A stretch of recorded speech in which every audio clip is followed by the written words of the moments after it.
I feel like this is my new favorite show. You say that about every show. Last week you said your favorite show was Chopped. Because Chopped is amazing. I mean, right now, actually, all shows are amazing. It's the golden age of television.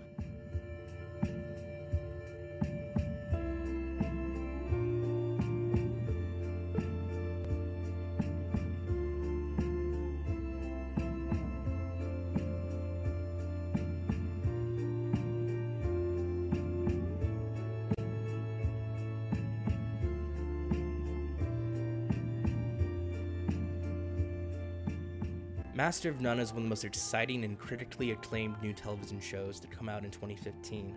A Netflix original, the show stars Aziz Ansari as 32-year-old Dev, an aspiring actor living in New York City. Like so many shows that are paving the way for the new golden age of television, Master of None takes a cinematic style that is rarely seen in sitcoms. The show is shot single camera, utilizing the streets of New York City much more often than studio sets. Most uniquely, the show is presented in an anamorphic aspect ratio of 2:35:1, or CinemaScope. This show especially likens back to the style of 70s comedies of Woody Allen, Hal Ashby, and more. The show's style and cinematic roots boil down to three major elements that are found in every episode. So this is kind of more of a work thing, or are you still good to have fun? I mean, it's a little bit of both, but I guess this is fun because I'm a really big fan of the bands. Yeah, they were great. Unlike many contemporary comedies, which are typically very fast-paced, Master of None is comfortable lingering in scenes, giving conversations and gags room to breathe, build, and expand. This no-rush style gives the series a relaxed tone, inviting the viewer to really settle into the show rather than keeping them on their toes. Let's compare this to an episode of Tina Fey's new Netflix show, Unbreakable Kimmy Schmidt. In Kimmy Gets a Job, the show has about 30 scenes in just 20 minutes, with roughly one scene per 45 seconds on average. Master of None's Hot Date, running at almost 30 minutes, clocks in at just 21 scenes total, with an average scene lasting about a minute and a half. If we compare two scenes of both shows, we can also see the difference in average shot length. This scene of Kimmy Schmidt, running fairly long at 1 minute 45 seconds, has 30 different cuts. That's a cut about every 3.5 seconds. The scene of Master of None, which I cut down to 1:45, has only 20 cuts, at about 5.25 seconds per cut on average. Master of None does things with camera that are so interesting and stylized that they would be verbose even if they were done in a film. On TV, they're even more so.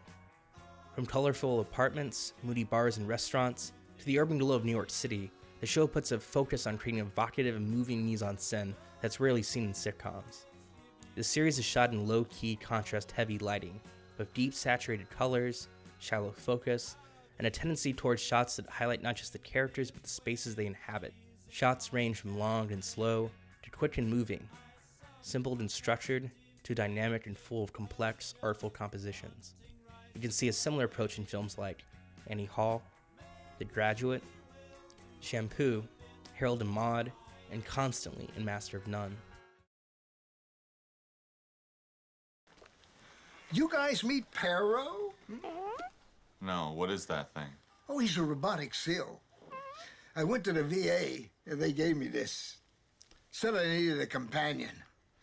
I was pissed at first, but I grew to like the little guy. Isn't that right, Perro? What makes Master of None most endearing, though, is the personal storytelling and heart each episode exhibits. The show's characters, plots, and themes are complex, specific, and always told with every detail ringing true.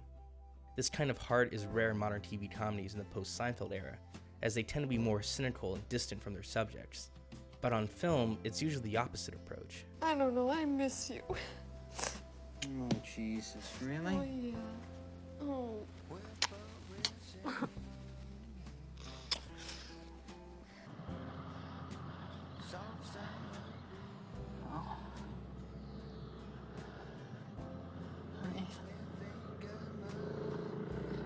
Honey, please. Please, honey. Oh, you're not going anywhere.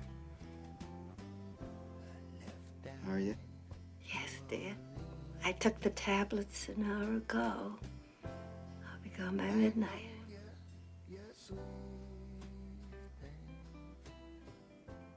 Not only is Master of None one of the best new shows of the year, it may even be one of the best new shows of the decade. In line with the likes of FX's Louie and HBO's Girls, Creators Aziz Ansari and Alan Yang have tackled television comedy in a whole new way, stripping the genre of its studio sitcom roots and returning to a classic cinematic form, all while continuing to innovate technique and tell stories that are relevant, full of depth, and often stories that have never been told before. Here's hoping for season 2.